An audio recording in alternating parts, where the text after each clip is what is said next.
Hi friends, എല്ലാവർക്കും life is ബ്യൂട്ടിഫുള്ളിലേക്ക് സ്വാഗതം. ഞാൻ ഇന്ന് ഉണ്ടാക്കാൻ പോകുന്ന റെസിപ്പിയാണ് അയില മുളേഷൻ. ഞങ്ങൾ കണ്ണൂർക്കാർ അയില മുളേഷൻ എന്നാണ് പറയുക. ചിലയിടങ്ങളിൽ പുളിയും മുളകും ഇട്ട കറി എന്നൊക്കെ പറയും. ഞാനിവിടെ ഒരു ചട്ടിയിൽ 2 മീഡിയം സൈസ് തക്കാളി മിക്സിയുടെ ജാറിൽ നിന്ന് ക്രഷ് ചെയ്തെടുത്തിട്ടുണ്ട്. ഇതിലേക്ക് ഒരു പച്ചമുളക്, ചെറിയ പീസ് ഇഞ്ചി, 1 ടീസ്പൂൺ മുളക് പൊടി, 1/2 ടീസ്പൂൺ മഞ്ഞൾപ്പൊടി, ആവശ്യത്തിന് ഉപ്പ്, ആവശ്യത്തിന് പുളിവെള്ളവും ആവശ്യത്തിന് വെള്ളവും ചേർത്ത് ഒന്ന് തിളപ്പിച്ചെടുക്കാം. കുടംപുളി വേണ്ടുന്നവർക്ക് കുടംപുളിയും ചേർക്കാം. ഞാനിവിടെ സാദാ പുളിയാണ് ചേർത്തിട്ടുള്ളത്.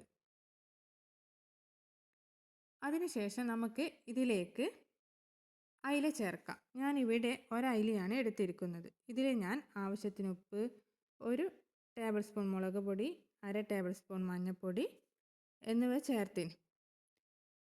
ഇനി ഇത് നമുക്ക് തിളച്ച് വരുന്ന കറിയിലേക്ക് ഇട്ട് കൊടുക്കാം. ഇതിലേക്ക് നമുക്ക് തിളച്ച് വരുന്ന കറി തിളക്കുന്നുണ്ട്. ഇതിലേക്ക് നമുക്ക് കറിവേപ്പില ആഡ് ചെയ്ത് കൊടുക്കാം. പിന്നെ ഒരു സ്പൂണ് വെളിച്ചെണ്ണയും ഒഴിച്ചു കൊടുക്കാം. കറി നല്ലോണം തിളച്ച് വരുന്നുണ്ട്. നമുക്കിതിലേക്ക് 5 അല്ലി ചതച്ച വെളുത്തുള്ളിയും ചേർത്ത് കൊടുക്കാം. വെളുത്തുള്ളി ചേർക്കുമ്പോൾ നല്ല ടേസ്റ്റ് കൂടും. വെളുത്തുള്ളി നിങ്ങൾക്ക് 5 6 എത്ര വേണ്ടി കുറച്ചധികം എടുക്കാം. അങ്ങനെ ഇതാ വെളുത്തുള്ളിയെല്ലാം ചേർത്ത് കറി തിളച്ച് വരുന്നുണ്ട്.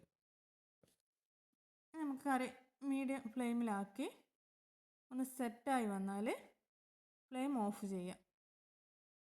കറി ഇപ്പോൾ സെറ്റായി വന്നിട്ടുണ്ട്. കറി പാകത്തിനായിരിക്കുന്നു. ഞാനിപ്പോൾ ഫ്ലെയിം ഓഫ് ചെയ്യുകയാണ്. ഓക്കെ ഫ്രണ്ട്സ്, എല്ലാവരും ഒന്ന് ട്രൈ ചെയ്ത് നോക്ക്. Bye bye, see U.